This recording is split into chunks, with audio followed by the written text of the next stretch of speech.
Hello students, I am Shripad from IBITS and here we are going to cover problems of NTA Test Series 1 Physics Paper 1। हमने already 15 problems cover किए हैं, 5 problems पर video, ऐसे 3 video already हमने release कर दिए। अभी हम प्रॉब्लम नंबर आज 16 से 20 करने वाले हैं। ओके, और यहाँ पे एक एक चीज़ अंडरस्टैंड करते हैं कि क्या क्या है इसमें। When a mass is rotated in a plane about a fixed point, its angular momentum is directed along the। See यहाँ पे एक I will take a one मास लेता हूँ मैं, यहाँ पे ये मास है और इसको यहाँ पे ऐसा टाइट किया है। ओके, और इसको रोटेट कर रहे हैं and they are rotating in this direction. यहाँ पे ये डायरेक्शन में रोटेट कर रहा है, ऐसा मानते हैं, यहाँ पे ये डायरेक्शन में रोटेट कर रहा है। Okay, so it is rotating in this direction. तो हमें पता है कि when any particle performs circular motion, okay, तो इसका जो ओमेगा रहता है यहाँ पे रहता है, डायरेक्शन ऑफ ओमेगा जो रहता है that is in this direction. Direction of delta theta जो रहता है ये भी डायरेक्शन में रहता है। ओके, सो ये चीज़ हमें पता है which is always perpendicular to the plane of जो सर्कल है उसके ऊपर, सर्कुलर मोशन का जो प्लेन है उसको परपेंडिकुलर रहता है। हमें एंगुलर मोमेंटम की बात की गई है। एंगुलर मोमेंटम का फॉर्मूला है L is equal to I omega और ये वेक्टर फॉर्म में है। ओके, इसका मतलब जो डायरेक्शन ओमेगा का रहेगा वही डायरेक्शन L का रहेगा, एंगुलर मोमेंटम का डायरेक्शन रहेगा। इसका मतलब ये है कि L का भी डायरेक्शन यही रहेगा। Okay, so this is the direction of L। So we can say that direction of L जो रहता है it is always perpendicular to the plane in which that particle is performing a circular motion। देखते हैं कि एकदम simple question था। Now the voltage of a cloud is 4 into 10 to the power 6 volt with respect to the ground। In a lightning strike lasting 100 millisecond, a charge of 4 coulomb is delivered to the ground। The average power of lightning strike is assume complete discharge। सो यहाँ पे कुछ ऊपर में एक regular जो हमारा phenomena बारिश के सीज़न में होता है कि ये क्लाउड्स है। Okay, these are the clouds और ये जो है हमारा अर्थ है। ओके, नाउ और यहाँ पे आप देख रहे कि इसमें जो भी वोल्टेज है so that is V is equal to 4 into 10 to the power 6 volt. Okay, इतना वोल्टेज है और ये जो है यहाँ पे स्ट्राइकिंग हुआ है, यहाँ पे स्ट्राइकिंग हुआ है और during this striking we can say that कि 4 कूलम ऑफ चार्ज, Q जो है 4 coulomb of charge get transfer to the earth. हमें पता है कि अर्थ का जो सरफेस इसका पोटेंशियल हमेशा 0 रहता है। ओके, इसका पोटेंशियल 4 इंटू 10 पर 6 वोल्ट है और यहाँ पे जो टाइम लगा है डिस्चार्ज के लिए that is 100 millisecond. 100 millisecond मतलब 100 into 10 power -3 second. So that comes out to be 0.1 second. इतना टाइम में ये टोटल फेनोमेना हो गया है। सो देखिए यहाँ पे 2 चीज़ें हैं, हम यहाँ पे अंडरस्टैंड करेंगे कि क्या गलती हो सकता है और क्या नहीं हो सकता है। बिकॉज हमें पता है कि जो पावर रहता है that is electrical work done upon time. So ये पॉइंट। अभी इलेक्ट्रिकल वर्क डन क्या हो सकता है? इलेक्ट्रिकल वर्क डन हो सकता है V into Q divided by time. Okay, लेकिन आपको ध्यान में रखना है कि ये जो वर्क हम फॉर्मूला यूज़ करते हैं, ये जो वर्क का हम फॉर्मूला यूज़ करते हैं eight that time potential constant रहता है। मतलब देखिए यहाँ पे एक प्लेट है, यहाँ पे एक प्लेट है और इन दोनों का पोटेंशियल कांस्टेंट रहता है, तब हम चार्ज को यहाँ से लेके यहाँ तक मूव करते हैं और एट दैट टाइम जब ये चार्ज मूव हो रहा है एट दैट टाइम इसका पोटेंशियल चेंज नहीं होता है, इट इज़ कांस्टेंट। लेकिन यहाँ पे क्लियर कट दिया है कि यहाँ पे डिस्चार्ज हो रहा है पूरा, मतलब जब चार्ज यहाँ से यहाँ तक ट्रांसफर हो रहा है इसका मतलब इसका चार्ज का क्वांटिटी भी धीरे धीरे कम हो रहा है। इसका मतलब we can not use this formula. तो ऐसे हमने एक डेरिवेशन यहाँ पे किया है, ऐसे हमने डेरिवेशन किया है एनर्जी ऑफ अ कंडेंसर, ये वाला है एनर्जी ऑफ कैपेसिटर व्हील से कैपेसिटर। इसमें हम क्या करते हैं कि ये वाला जो फेनोमेना हमने चार्जिंग के फेनोमेना के लिए उसका डेरिवेशन किया है और same thing will happen with the discharging phenomena के लिए भी। तो यहाँ पे जो एनर्जी ऑफ कैपेसिटर है दैट इज हमारे पास फॉर्मूला है half C V square is equal to half Q V is equal to half it is Q square by C. So these are the three formulas है हमारे पास। Okay now तो इसका मतलब हमें we cannot use this formula because यहाँ पे जो potential that is not going to main constant. तो हमें ये फॉर्मूला जो है ये वाला यूज़ करना पड़ेगा। इसके लिए हमें क्या करेंगे, जैसा we can treat this as a one plate okay and this as another plate, और हम इसको कैपेसिटर पकड़ेंगे और कैपेसिटर का फॉर्मूला यूज़ करेंगे बिकॉज यहाँ पे डिस्चार्ज हो रहा है। Since the complete charge discharge हो रहा है इसका मतलब we have to go for the capacitor. तो यहाँ पे वर्क का formula we will not use this, we will use this. Okay तो हमें क्या क्या दिया है, हमें क्या क्या दिया है, हमें Q दिया है एंड V दिया है।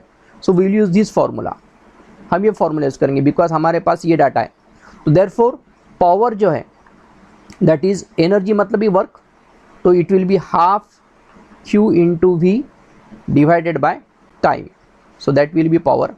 सो हाफ Q का वैल्यू कितना है, Q का वैल्यू हमारे पास है 4 coulomb which is SI unit, और वोल्टेज है 4 इंटू 10⁻⁻6 है, not -6, it is a +6 volt upon time, time है 0.1 सेकंड। So if we solve this it will be 16 divided by 2, so 8 into 10⁻7 okay. So that is उसका जो power unit आएगा that is a VAT. क्या आएगा इसका unit, इसका unit क्या रहेगा, वैट रहेगा। ये हम यहाँ पे अंडरस्टैंड कर सकते हैं।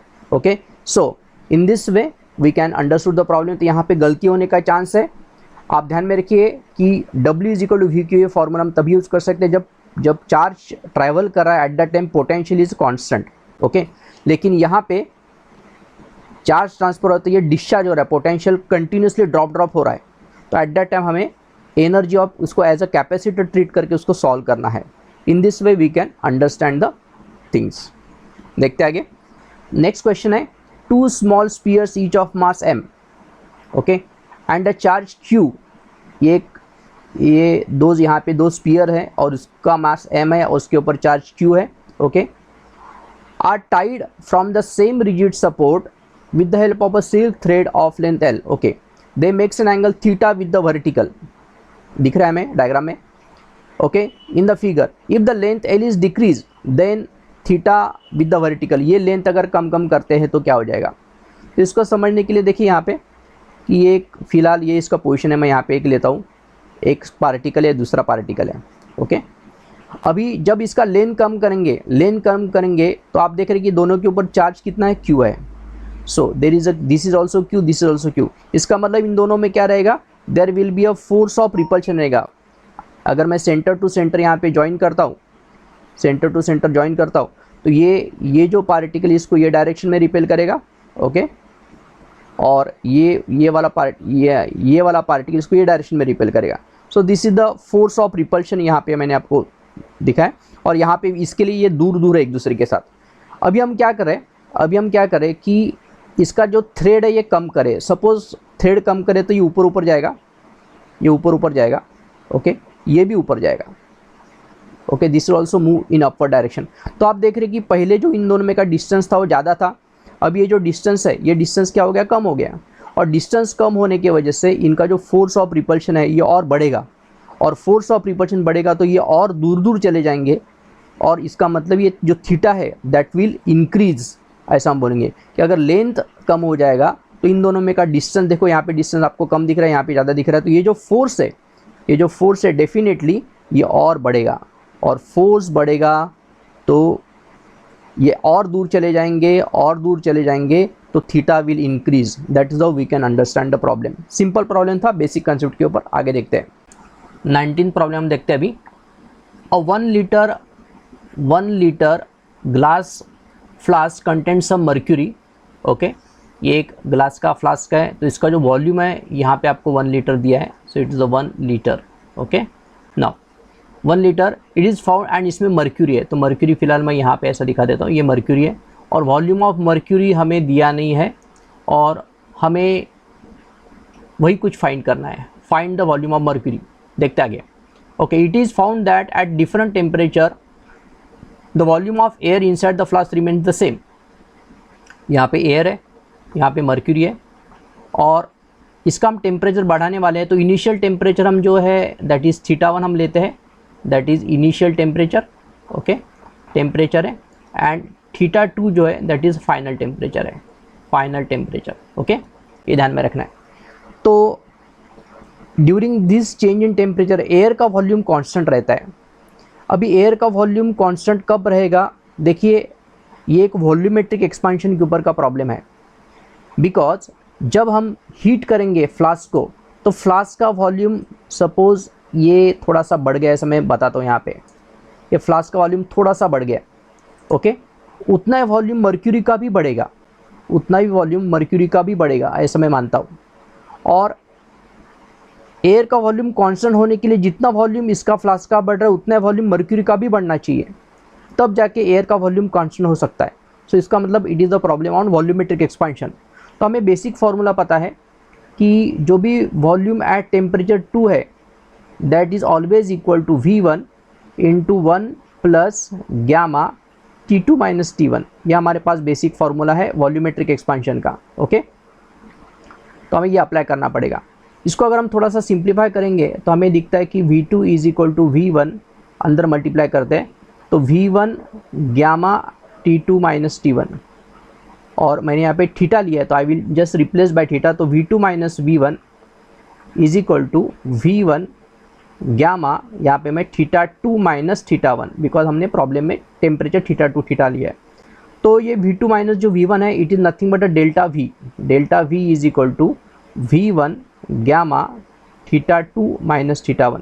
तो हमारे पास एक फार्मूला बनता है वॉल्यूमेट्रिक एक्सपांशन का। तो अभी हम ये फार्मूला दोनों के लिए अप्लाई करेंगे। तो हम यहाँ पे लिखेंगे for given condition, for given condition, for given condition, for given condition. क्या कंडीशन हमें दिया है? कंडीशन ऐसा दिया है कि एयर का जो वॉल्यूम है दोनों केस में सेम चाहिए। इसका मतलब volumetric change in volume of glass that must be equal to change in volume of Hg। अगर ये सेम है तो ये पॉसिबल है। तो हम यहाँ पे ग्लास के लिए फार्मूला लिखेंगे, मर्क्यूरी के लिए फार्मूला लिखेंगे।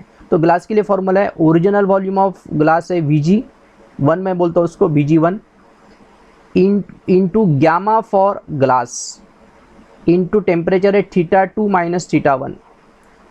देन यहाँ पे change in volume for Hg है, ओरिजिनल वॉल्यूम ऑफ Hg हम लेंगे, Hg का वॉल्यूम ओरिजिनल है ये गैमा फॉर Hg है, गैमा फॉर Hg और θ2 माइनस θ1। सिंस दोनों का टेम्परेचर राइज सेम है तो इसके लिए ये वाला फैक्टर कट हो जाएगा। फिर हम ऊपर में जाते हैं, यहाँ पे देखते हैं, ओके। फिर क्या क्या करना पड़ेगा हमें? So volume of glass 1, original 1 मतलब original volume, into gamma for glass is equal to volume of Hg1 into gamma of Hg। हमें ये वैल्यू पुटअप करना है। अभी हम यहाँ पे देखते हैं, तो यहाँ पे आप देख रहे कि जो कोएफिशिएंट ऑफ लीनियर एक्सपांशन दिया है, कोएफिशिएंट ऑफ लीनियर एक्सपांशन मतलब होता है alpha, coefficient of areal expansion होता है बीटा, और वॉल्यूम एक्सपांशन होता है गैमा। तो आपको पता है कि इन तीनों में रिलेशन क्या है कि बीटा इज इक्वल टू रहता है 2 alpha and gamma is equal to रहता है 3 अल्फा।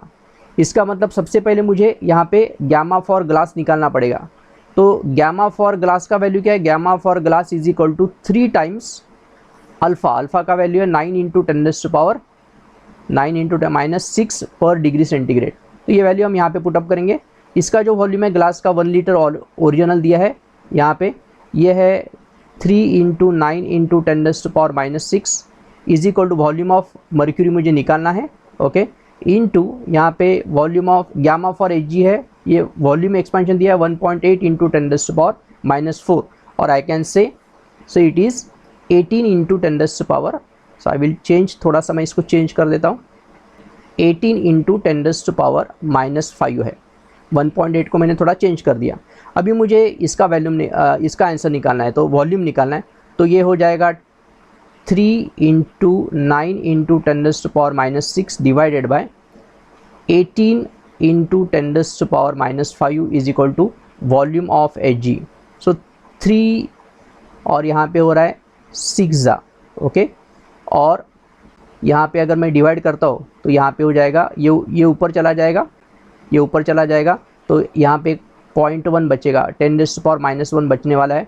तो अगर मैं इसको डिवाइड करता हूँ तो आई विल गेट 1.5 इंटू 10⁻⁻1 ये वॉल्यूम ऑफ Hg है, और ये जो है इट इज़ 0.15 लीटर हो जाएगा। Okay, so that is volume of Hg। और अगर मुझे ml में चाहिए तो इसको मैं 1000 से मल्टीप्लाई करूँगा तो 150 ml, so that will B answer for mercury. ये मर्क्यूरी का तुम्हारा आंसर है। Okay, so volume of mercury कितना रहेगा 150 ml, ये हमारा फाइनल आंसर है। देखते आगे, हम देखते हैं अभी last problem, that is 20th problem. A cell is connected between the points A and C of a circular conductor ABCD with O as a center and angle AOC 60 degree दिया है ये वाला। तो ये अगर 60 डिग्री है तो definitely ये जो है ये 300 डिग्री आएगा। Okay, 300 degree. Now if B1 and B2 are the magnitude of magnetic field at O due to the current ABC and ADC respectively, current in ABC and ADC respectively, then B1 upon B2, उसका हमें खाली magnitude निकालना है कि कितना रहेगा। देखिए यहाँ पे सबसे पहले हम करंट की बात करते हैं, तो यहाँ से करंट निकलेगा, यहाँ पे आएगा, यहाँ पे करंट बाइफर्केट हो जाएगा, यहाँ पे करंट इधर जाएगा, यहाँ पे करंट ये साइड में जाएगा, फिर करंट घूम के इधर आएगा। Okay, and it will come back to this. लेकिन आप देख रहे कि जो लेंथ है ये अलग अलग है, ये लेंथ ज़्यादा है, ये लेंथ कम है। ओके, और लेंथ कम ज़्यादा होने की वजह से इसका जो रेजिस्टेंस है ज़्यादा रहेगा, रेजिस्टेंस ज़्यादा है तो करंट कम रहेगा, इसमें करंट ज़्यादा रहेगा। So current will be more in this case and current will be less in this case because इसका रेजिस्टेंस ज़्यादा है। तो हमें सबसे पहले I1 एंड I2, ये जो इसमें का जो करंट है इसको मैं I1 बोलने वाला हूँ, और इसका जो इसमें का जो करंट है इसको मैं I2 बोलने वाला हूँ। तो सबसे पहले हमें वो रेशो निकालना पड़ेगा कि I1 एंड I2 का रेशो क्या है। तो इसके लिए हम सबसे पहले ये देखते हैं कि हमारे पास है ये जो रेजिस्टेंस रहता है, सो आई will say R1 is equal to rho L by A, ये फॉर्मूला है। तो यहाँ पे मटेरियल एक ही तो रो सेम रहेगा, एरिया भी सेम रहेगा। So R1 is equal to rho L1 by A, resistance रहेगा इसका ABC का, और R2 जो है that is the resistance of L2 by A, so that is the resistance of ADC। अभी हमें यहाँ पे L1 देखना है, L1 मतलब इसका जो लेंथ है, so we will use the formula S is equal to R theta. हमें पता है L1 मतलब इसका जो लेंथ है, तो it will be rho into R into theta. यहाँ पे थीटा कितना है, सो 300 है, 300 मतलब आई विल से इट इज़ अ 5 π/3, ठीक है, अपॉन A। और इसका जो ये है एंगल है 60 डिग्री है, तो rho into R into π/3 divided by A। तो मैंने यहाँ पे फॉर्मूला कौन सा लगाया, S is equal to R theta. तो लेंथ ऑफ आर्क का फॉर्मूला मैंने लगाया, तो लेंथ ऑफ आर्क ये वाला मैंने निकाला और ये वाला मैंने निकाला। सो R1 अपॉन R2 का जो वैल्यू है यहाँ पे आएगा, R1 अपॉन R2 का जो वैल्यू यहाँ पे आएगा, सो इट विल बी, सब कुछ कैंसिल हो जाएगा, रो R A सब कुछ कैंसिल हो जाएगा, π/3 ये भी π/3 है, दिस इज ऑल्सो π/3 कैंसिल हो जाएगा। So ratio will be 5/1। So R1 upon R2 का जो रेशियो है, मतलब इसका resistance 5 times then ADC R2 से, तो हमें ये एक रेजिस्टेंस मिल गया। ओके, तो ये हमें पता चल गया। सो दिस इज़ हमारे लिए इक्वेशन नंबर, एक इम्पॉर्टेंट इक्वेशन आ गया।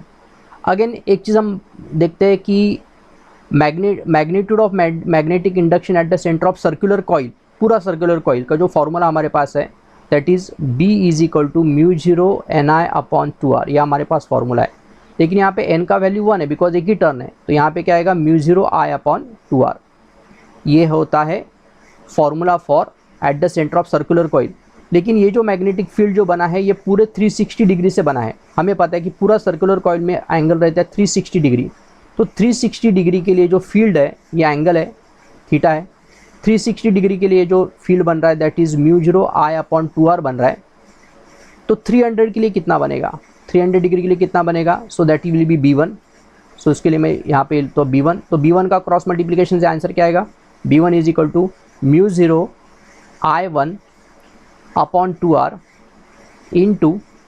इंटू ये जाएगा ऊपर 300 डिवाइडेड बाय 360, ठीक है। सो ये B1 आया। सिमिलरली B2 का वैल्यू क्या आएगा, what will is the value of B2। So again B2 का एंगल है 60 डिग्री, तो B2 का 60 डिग्री के लिए अब मैं B2 बोलता हूँ। तो अभी हम इसको और इसको क्रॉस मल्टीप्लाई करेंगे, तो B2 का वैल्यू आएगा म्यू ज़ीरो लेकिन यहाँ पे आएगा I2 upon 2R into 60 upon 360। तो इस तरीके से हम यहाँ पे देखेंगे और हमें यहाँ पे I1 I2 देखना है कितना करंट है। अभी हम जाते हैं इन दोनों का रेशो लेते हैं। So will take a ratio of this. So B1 upon B2 का रेशो क्या आएगा, B1 अपॉन B2 का रेशो देखते क्या है। सो B1 अपॉन B2 में ये म्यू ज़ीरो कैंसिल हो जाएगा, 2R कैंसिल हो जाएगा, 360 कैंसिल हो जाएगा, तो बचता है I1 अपॉन I2 बचता है और यहाँ पे बचता है 300 अपॉन 60 बचता है। और I1 I2 का जो वैल्यू है अभी हमें यहाँ पे पता है कि ओम्स लॉ हमें पता है, ओम्स लॉ क्या है, V is equal to IR रहता है, ठीक है। सो इसका मतलब अभी सिंस यहाँ पे ये तो दोनों पैरेलल में, बिकॉज करंट इनके अक्रॉस वोल्टेज सेम है, सो वी कैन राइट, इससे हम लिख सकते हैं बाय ओम्स लॉ से I1 R1 is equal to I2 R2, ठीक है। सो यहाँ पे मुझे I1 I2 का जो रेशो चाहिए, I1 I2 का रेशो क्या आएगा, R2 अपॉन R1 आएगा, और R1 अपॉन R2 का वैल्यू दिया है मुझे 5 अपॉन 1, तो R2 अपॉन R1 क्या आएगा, it is 1 upon 5। So I will put this ratio यहाँ पे पुटअप करता हूँ, तो B1 अपॉन B2 का ये वैल्यू क्या आएगा, B1 upon B2 is equal to I1 upon I2 के बदले में आई विल पुट 1/5 और 300 अपॉन 60 मतलब ही 5 अपॉन 1, बिकॉज देखो यहाँ पे ये होता है 5। सो ये कट हो जाएगा, इसका रेशो, इसका मतलब है कि ये दोनों का जो रेशो है मतलब they will create equal field at the centre. और एक मैं यहाँ पे एक एक्स्ट्रा एडिशन करता हूँ, अगर डायरेक्शन की बात की जाए, तो अगर मैं यहाँ पे एक अपना राइट हैंड थंब रूल लगाता हूँ, तो इफ़ ये मेरा राइट हैंड थंब रूल है, ये डायरेक्ट थंब का जो डायरेक्शन है, करंट का डायरेक्शन अगर मैं यहाँ पे रखता हूँ, तो आप देख रहे हैं कि मेरा जो फिंगर है अंदर से बाहर आ रहा है। अगर फिंगर अंदर से बाहर आ रहा है, जिसका मतलब ऊपर के ABC के वजह से जो फील्ड का डायरेक्शन रहेगा that will be in outward direction, okay.